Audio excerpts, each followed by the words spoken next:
Hello friends, I am Arpit Srivastava.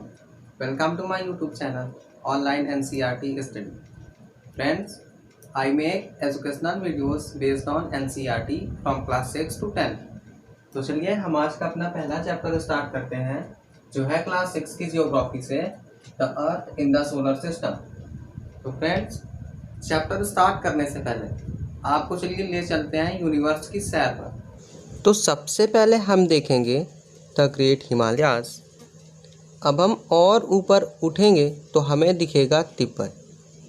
थोड़ा और ऊपर उठने पर हमें अर्थ का कर्वेचर दिखाई देगा।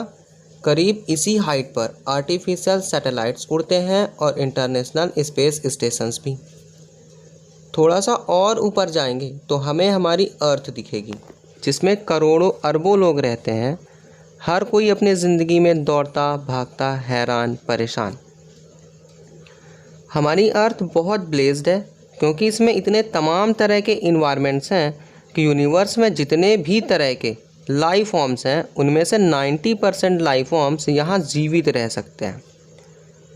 सबसे पहले सलाम करते हैं उस तारे को जो अर्थ के सबसे करीब है, जिसकी वजह से हमारी अर्थ को लाइट मिलती है, हीट मिलती है और जिसकी वजह से हमारी अर्थ पर लाइफ सर्वाइव कर पाती हैं। और अब तेज़ी से दूर निकलते हैं, लाइट की स्पीड से भी कई गुना तेज़ी से। सबसे पहले हमें मिलेगी मून की ऑर्बिट। और दूर जाने पर हमारी अर्थ बस एक छोटे से डॉट के बराबर दिख रही है। अब और आगे बढ़ने पर हमें दूसरे प्लैनेट्स की ऑर्बिट्स दिखेंगी और फिर और भी बहुत आगे जाने पर हमें मिलेगा हमारा सोलर सिस्टम। सोलर सिस्टम से बाहर निकलते ही हमें दिखेंगे तमाम जुडिशियल कॉन्स्टलेशंस। हम अभी इतनी तेज़ चल रहे हैं कि लाइट की स्पीड से भी अगर चला जाए तो यहाँ तक पहुँचने पर करीब 1 साल लग जाएगा। अब आपको दिखेगा वो छोटा सा एरिया जहाँ तक के रेडियो सिग्नल्स पहली बार इंसान को मिले थे। अब स्पीड बढ़ा के और तेज़ी से बाहर निकलते हैं और अब हमें मिलेगी हमारी गैलेक्सी द मिल्की वे, जिसमें हमारे सोलर सिस्टम जैसे करोड़ों सिस्टम्स हैं। उम्मीद करता हूँ आपको यूनिवर्स की सैर पसंद आई होगी। तो चलिए चैप्टर स्टार्ट करते हैं। तो हमारा फर्स्ट पॉइंट होता है सोलर सिस्टम यानी कि सौरमंडल। सोलर सिस्टम क्या होता है? तो देखिए, द सन यानी कि सूरज, द 8 प्लैनेट्स जो हमारे 8 ग्रह हैं, सैटेलाइट्स उपग्रह एंड और सम अदर सेलेस्टियल बॉडीज और जो कुछ दूसरी आकाशीय पिंड हैं फॉर्म द सोलर सिस्टम, मिलकर के सौरमंडल का निर्माण करते हैं। तो फ्रेंड्स, अब सेकेंड पॉइंट आता है हमारा सन यानी कि सूरज। The sun is a star. सूरज क्या है? सूरज एक तारा है। It is a hot ball of glowing gases in the heart of our solar system.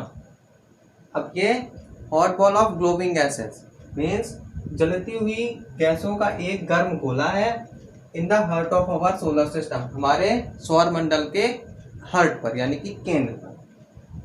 Our sun is the only source of light and heat. हमारा सन जो है वो केवल और केवल एकमात्र ऐसा माध्यम है जिससे हमें लाइट और हीट मिलती है, without which we would not able to live, और बिना इसके हम जीवित नहीं रह सकते हैं। All the lifes on the earth depends from the energy that comes from the sun. All the lifes, अब जितने भी जीवन हैं ऑन द अर्थ पृथ्वी पर, डिपेंड्स सारे निर्भर करते हैं फ्रॉम द एनर्जी, उस एनर्जी यानी कि ऊर्जा पर, that comes from the sun, जो कि कहाँ से आती है? सूरज से आती है। It controls our climate and weathers. अब ये हमारे क्लाइमेट और वेदर यानी कि जलवायु और मौसम को कंट्रोल करता है। It is about 150 million kilometre away from the earth. और ये अर्थ से कितनी दूरी पर है? तो ये अर्थ से 150 मिलियन किलोमीटर दूर है। The sun is the centre of our solar system. Sun जो होता है वो हमारे सोलर सिस्टम का सेंटर होता है। The sun is the centre of our solar system all the planets revolve around it, और सारे प्लैनेट्स यानी कि जितने भी हमारे 8 प्लैनेट्स हैं वो सारे सन के चारों ओर रिवॉल्व करते हैं, यानी कि घूमते हैं, परिक्रमण करते हैं। फ्रेंड्स, अब थर्ड पॉइंट आता है प्लैनेट्स यानी कि ग्रह क्या होते हैं। सच सेलेस्टियल बॉडीज, ऐसी आकाशीय बॉडीज या पिंड्स विच जो do not have their own heat and light, जिनके पास खुद की हीट और लाइट नहीं होती है, एंड और are lit by the light of stars, और जो तारों की रोशनी से जलते हैं या चमकते हैं, आर कॉल्ड प्लैनेट्स, क्या कहलाते हैं, प्लैनेट्स कहलाते हैं, यानी कि ग्रह कहलाते हैं। तो friends, there are 8 planets, there are 8 planets in our solar system.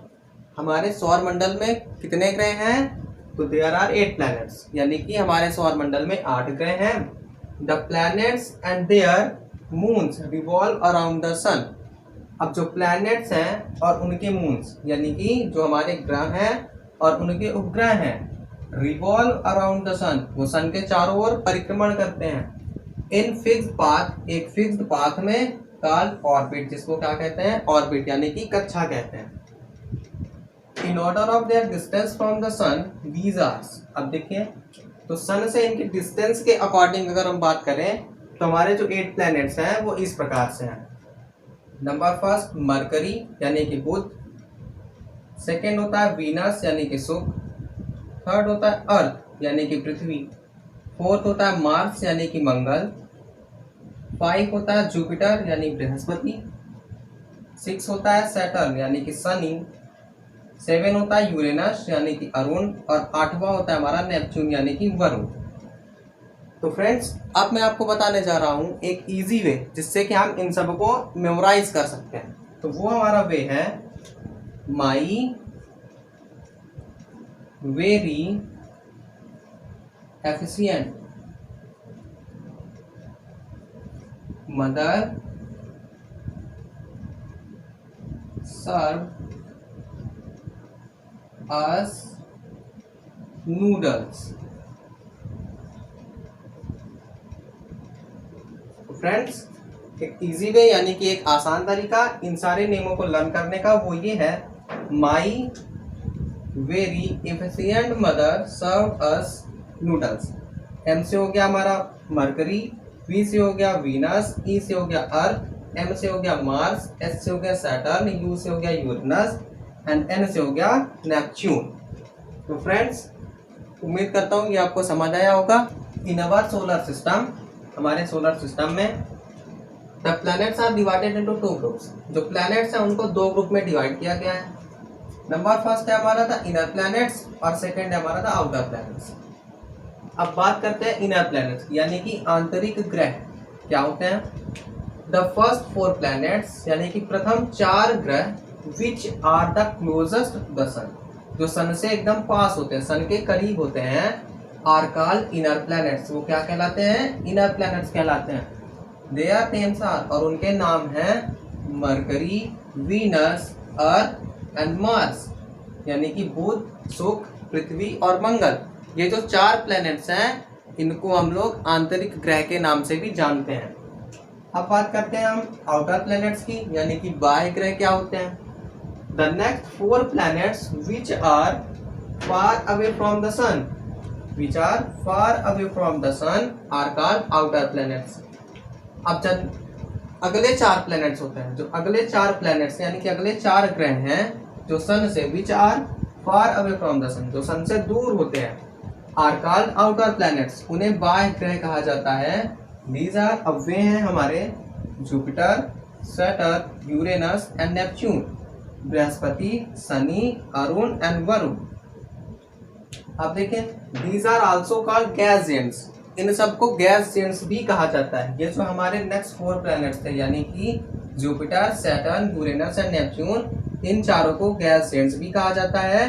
Because क्योंकि they are made mostly of gases, ये ज्यादातर किससे बने होते हैं, गैसों से बने होते हैं, इसलिए इनको गैस जेंट्स भी कहा जाता है। अच्छा, तो फ्रेंड्स, अब बात करते हैं अर्थ के बारे में। The earth our home is the 3rd nearest planet to the sun and the 5th largest of the 8 planets।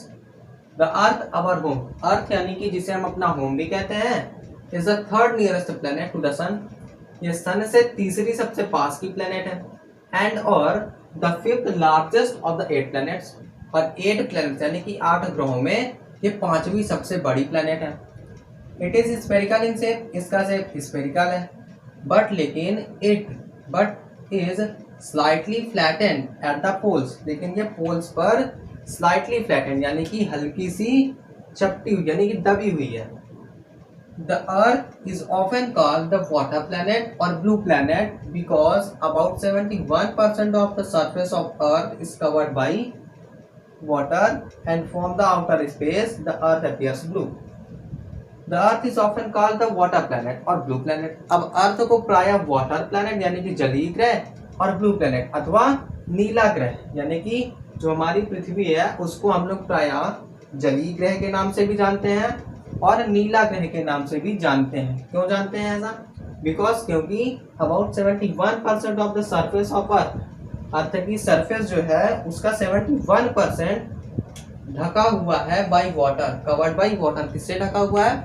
Water से ढका हुआ है। एंड और फ्रॉम द आउटर स्पेस, और इसको आउटर स्पेस यानी कि ऊपर से देखने पर द अर्थ अपीयर्स ब्लू, अर्थ हमें किस कलर की दिखाई देती है? ब्लू कलर की दिखाई देती है। तो इसीलिए फ्रेंड्स इसको हम लोग वाटर प्लैनेट्स और ब्लू प्लैनेट्स बोलते हैं। The earth is home to millions of species of plants and animals, the earth यानी कि पृथ्वी जो है इज होम घर है to millions of species of plants and animals, यानी कि प्लांट्स और एनिमल्स के मिलियंस ऑफ स्पेसीज की ये घर है। The earth has an atmosphere, अब अर्थ के पास एक एटमॉस्फेयर यानी कि एक वायुमंडल है, with a lot of oxygen about 21%, जिसमें लगभग 21% ऑक्सीजन है in aid for us to breathe, जो हमारे लिए ऑक्सीजन का जो हम देखें। तो the earth has an atmosphere, earth के पास एक एटमॉस्फेयर है with a lot of oxygen 21% in it, जिसमें 21% ऑक्सीजन है for us to breathe, जो हमें सांस देता है। The condition favorable to support the life are probably present only the earth. The conditions favorable to support the life, अब जो life के लिए यानी कि जीवन के लिए जो अनुकूल परिस्थितियां होती हैं, are probably present, वो पूर्णतया उपस्थित हैं only on earth, पृथ्वी पर। The earth is neither too hot nor too cold, अब जो हमारी अर्थ है वो neither too hot और nor too cold, वो ना तो ज्यादा गर्म है और ना ही ज्यादा ठंडी है। It has water and air which are very essential for our survival, अब इसके पास वाटर भी है और एयर भी है। It has water and air which are very essential for our survival, अब इसके पास वाटर और एयर दोनों चीजें हैं जो हमारे सर्वाइवल के लिए बहुत ही जरूरी होती हैं। Because of these reasons, और इन सारे रीजंस के लेकर के the earth is a unique planet in the solar system, the earth यानी कि हमारी जो पृथ्वी है उसको हम लोग सोलर सिस्टम में यूनिक प्लैनेट भी बोलते हैं, यानी कि इन सारे रीजंस को लेकर के जो हमारी अर्थ है वो एक यूनिक प्लैनेट बन जाती है इन द सोलर सिस्टम। हमारे सौर मंडल में अर्थ एक यूनिक प्लैनेट यानी कि एक अद्वितीय अद्भुत प्लैनेट बन जाता है। तो फ्रेंड्स पार्ट 1 में बस इतना ही। उम्मीद करता हूँ आपको वीडियो पसंद आया होगा। अगर वीडियो पसंद आया हो तो प्लीज़ लाइक करें, कमेंट करें, शेयर करें और हाँ, चैनल को सब्सक्राइब करना ना भूलें। Thank you friends.